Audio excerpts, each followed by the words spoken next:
ये कहानी एक बादशाह की। उसे अपने कुत्ते से बड़ा प्यार था और वो हमेशा शाही अंदाज में रहता था। बादशाह के राज्य के लोग कहते, काश हम भी बादशाह के कुत्ते होते तो हमारी जिंदगी भी थोड़ी ठीक होती। बादशाह अपनी प्रजा पर कम ध्यान देता, पर उसका सारा ध्यान अपने कुत्ते पर था।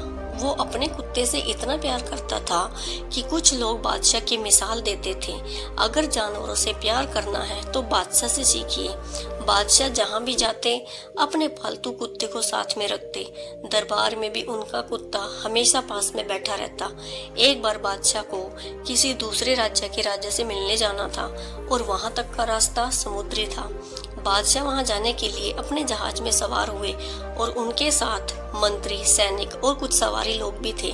अब बादशाह जहां भी जाते अपने प्यारे कुत्ते को साथ में लेकर जाते थे। बादशाह के कुत्ते के लिए ये पहला समुद्री सफर था जब वह जहाज में बैठा।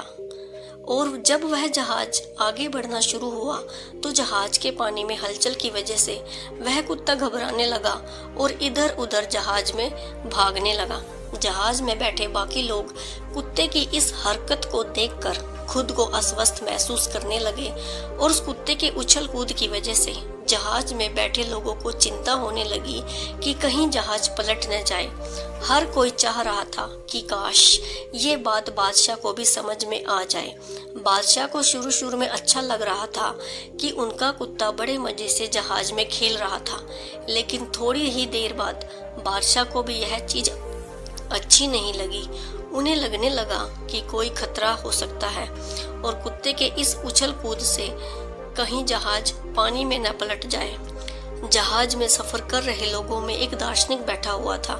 उस दार्शनिक ने सोचा और बादशाह के पास जाकर बोला, गुस्ताखी माफ हो हुजूर, लेकिन हमें कुछ ना कुछ करना होगा, वरना ये आपका प्यारा कुत्ता हम सबको मुसीबत में डाल देगा और इस जहाज को पानी में पलटा देगा। बादशाह ने कहा, ठीक है, आप क्या करना चाहते हैं, आपको जो समझ में आ रहा है आप कीजिए, मेरी तरफ से आपको पूरी इजाजत है। तभी वह दार्शनिक गया और अपने साथ दो लोगों को लेकर आया। उन तीनों ने मिलकर उस कुत्ते को पकड़ा और समुद्र में फेंक दिया। जैसे ही कुत्ता समुद्र में गिरा तब उसकी जान पर बन आई और वह समझ नहीं पा रहा था कि अब वह क्या करे। तब उसने डरते हुए कैसे भी करके जहाज को पकड़ लिया और थोड़ी देर तक वैसे ही जहाज के साथ समुद्र के पानी में तैरने लगा। दार्शनिक ने अपने साथियों से कहा कि अब इसको वापस से जहाज में उठाकर लेकर आते हैं। कुत्ता जहाज में वापस आने के बाद चुपचाप से जहाज के एक कोने में जाकर बैठ गया। बादशाह और बाकी लोगों को समझ नहीं आया यह क्या हो गया। अचानक से इस कुत्ते की उछल कूद कैसे बंद हो गई। तब बादशाह ने उस दार्शनिक से पूछा, तुमने ये क्या किया? जो कुत्ता इतना उछल कूद कर रहा था अचानक से पालतू बकरी बन गया। दार्शनिक ने कहा, बादशाह, बड़ी सीधी सी बात है, जिंदगी में जब तक खुद पर कोई परेशानी नहीं आती तब तक हमें दूसरों की परेशानियां समझ में नहीं आती और खुद की जान पर जब बन जाती है तब हमें दूसरों की